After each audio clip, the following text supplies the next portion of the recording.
नमस्कार भक्तों, आपका एक बार फिर से स्वागत है हमारे चैनल भक्ति की शक्ति में। आज हम आपके लिए लेकर आए हैं 16 सोमवार व्रत कथा। एक समय की बात है, एक बार भगवान भूतनाथ अपनी प्राण प्रिय पार्वती जी के साथ संसार भ्रमण के लिए पधारे। घूमते घूमते वे विदर्भ देश में अमरावती नामक नगरी में पहुंचे। वहाँ की शोभा उन्हें भा गई। वे एक विश्वविद्यालय में ठहर गए। एक दिन पार्वती जी की इच्छा चौसर खेलने की हुई। शंकर भगवान और भगवती पार्वती जिस समय चौसर खेल रहे थे, तभी शिवालय का पुजारी वहां आ गया।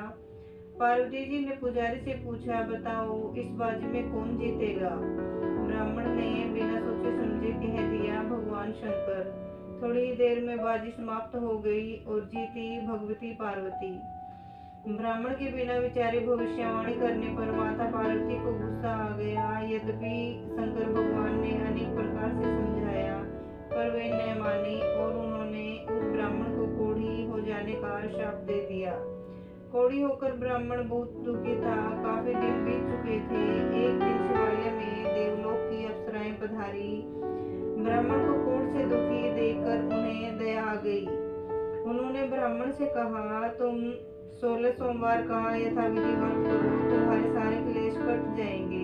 विधि यह है कि सोमवार के दिन स्नान करके शुद्ध मन से स्वच्छ वस्त्र धारण करो। रसोई के समय आधा सेर स्वच्छ और साफ गेहूं का आटा लें, उसके 3 अंगी बनाओ। फिर घी, गुड़, दीप, नैवेद्य, मूंगी फल, बेलपत्र व जनेऊ जोड़ा, चंदन, अक्षत, पुष्प आदि के द्वारा प्रदोष काल में भगवान शंकर की पूर्ण श्रद्धा से पूजा करके 3 अंगियों में से एक शंकर भगवान का सादर समर्पित करके एक को उपस्थित जनों में बांटकर शेष को स्वयं प्रसाद रूप में ग्रहण करो।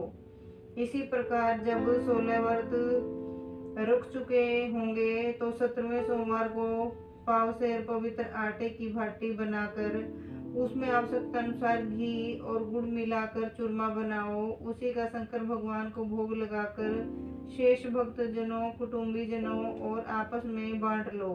ऐसा करने से शंकर भगवान की कृपा से तुम शीघ्र ही शोक से मुक्त हो जाओगे। अप्सराएं स्वर्ग पधार गई। ब्राह्मण ने पूर्ण श्रद्धा के साथ 16 सोमवार का व्रत किया और फलतः कुछ ही समय में वह रोग शोक से मुक्त होकर धन धान्य से संपन्न हो गया। कुछ दिनों बाद उसी शिवालय में शंकर पार्वती दोबारा से पधारे। ब्राह्मण को रोग मुक्त देखकर पार्वती जी को आश्चर्य हुआ। उन्हें जब यह प्रदोष 16 सोमवारों के व्रत का चमत्कार ज्ञात हुआ, तब उन्होंने भी अपने रूठे पुत्र कार्तिकेय को मनाने के लिए 16 सोमवार का व्रत रखने का निश्चय किया। उस व्रत के कारण कार्तिकेय माता के आज्ञाकारी बन गए। तब उन्होंने इसको जानना चाहा। जब उसे पता लगा कि मेरे मनाने के लिए 16 सोमवार के व्रत रखे थे, तो उसने भी अपने रूठे ब्राह्मण मित्र को मनाने के लिए 16 सोमवार का व्रत करने का प्रण किया। व्रत पूरा करने के बाद वह एक कार्य से दूसरे राज्य में गया था। उस राजा ने प्रतिज्ञा की थी कि मेरी सजी संवरी हथेली जिस युवक के गले में पुष्पों की माला डाल देगी, उसी के साथ मैं अपनी इकलौती राजकुमारी का विवाह करूंगा। ब्राह्मण भी स्वयंवर सभा में गया। हथेली ने उसी के गले में जयमाला डाल दी। राजा ने बड़ी धूमधाम के साथ अपनी लड़की का विवाह ब्राह्मण कुमार से कर दिया। राजकुमारी को विवाह के काफी वर्ष बाद जब यह पता लगा कि 16 सोमवार के व्रत के शुभ फल स्वरूप ब्राह्मण कुमार उसे पाने में सफल हुआ था, तो उसने सुपुत्र की लालसा में 16 सोमवार का व्रत रखा। सुप्रभाव से राजकुमारी के सर्वगुण संपन्न सुपुत्र ने जन्म लिया। युवा हो जाने पर पुत्र को जब यह पता लगा कि 16 सोमवार के व्रत का परिणाम है, तो उसने राज्याधिकार पाने के लिए 16 सोमवार का व्रत रखा। व्रत पूरे होते ही उसे युवक को एक राजा के दूतों ने अपने देश की राजकुमारी के लिए वर लिया। उस देश का राजा वृद्ध हो चुका था, अतः विवाह के बाद शीघ्र ही उसका स्वर्गवास हो गया और ब्राह्मण कुमार राज पाने में सफल हो गया। राज्य पाने के बाद ब्राह्मण कुमार ने शिव पूजन के लिए सामग्री तैयार करने के लिए राजकुमारी से कहा, मगर राजकुमारी ने अपनी दासियों से वह तैयार करा दी। ब्राह्मण कुमार जब पूजा समाप्त कर चुका तभी भविष्यवाणी हुई कि या तो वह अपनी पत्नी को त्याग दे वरना तुम्हारा राजपाट समाप्त हो जाएगा। राजा को भविष्यवाणी पर दुग्ध आश्चर्य हुआ, मगर मंत्री परिषद के परामर्श पर उसे रानी को त्याग ही देना पड़ा। भटकती हुई रानी दूसरे नगर में पहुंची। उसके वस्त्र फट गए थे। उसकी नजर एक बुढ़िया पर पड़ी। वह अपना कथा सूत बेचने जा रही थी।